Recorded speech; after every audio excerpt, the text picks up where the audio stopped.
What are my previous karmas generated? What are my forward karmas? What am I doing? Where are they stored? So 90 karmas becomes your future karmas, or they are called Agami Karma. Everyone that goes through the pain, the heartbreaks, it is based on what the soul has resolved in this life. Something is still painful from the past, or there is a feeling of anger from the past, or jealousy towards some people who have dealt with you in a certain way. It just means that there are more karmas out there. The enlightenment is not a certain idea that you leave the body and you go somewhere which is called heaven. The enlightenment needs to happen in the present life, within the present body. Wait for the life to happen to you. You make an effort to happen to life. That's what Karma Yoga is about.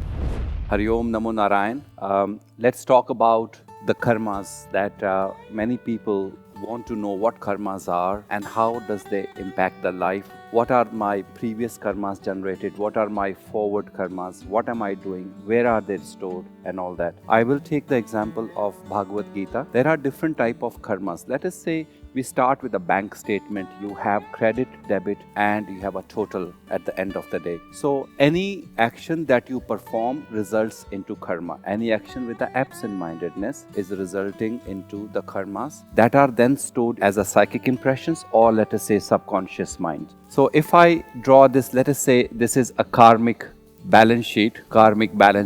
So if today I am performing something, and from my past life, if I performed certain karmas, and let us say, take an example that there is 100 balance.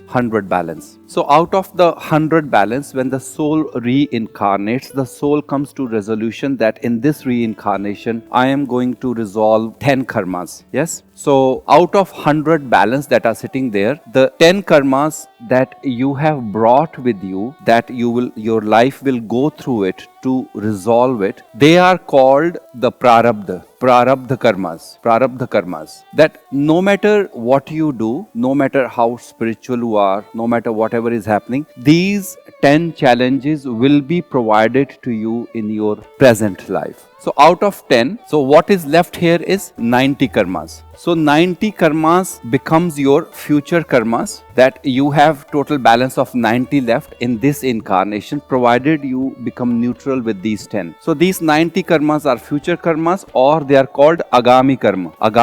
That Agami means it's going to come to you in the future. 10 karmas that soul have chosen are the Prarabdha ones. So in the present life, you take care of these 10. Now, let us say you are working every day and you are performing good karmas, and whatever karmas you are generating in this life, they all add to the total balance which is here. So let us say you have resolved 6 karmas in this life. That has left now 4 karmas, but out of the 6 karmas and your subconscious mind, you have somewhere missed the opportunities and created little bit more karmas. Let us say you have created another 2 karmas. So 6 resolved, 4 left, 2 created.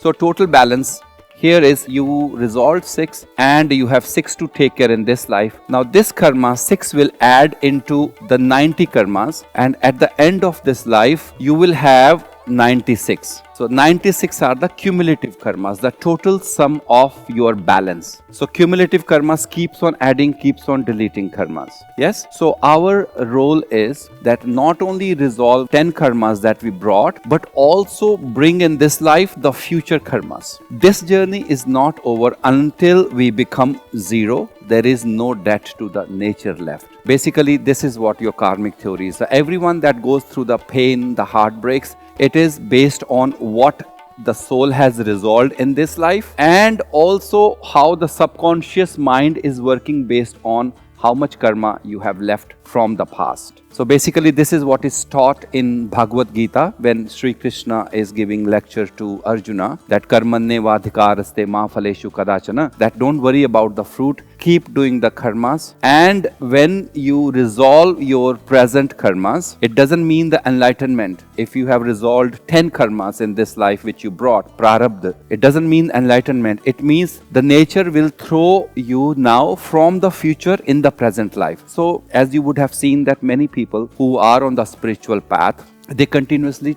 face challenges as well. But as they are growing more and more into the spiritual journey, those challenges do come from the future as well. But the sadhak, the seeker, has now power to deal with those karmas with big understanding. It is all about understanding.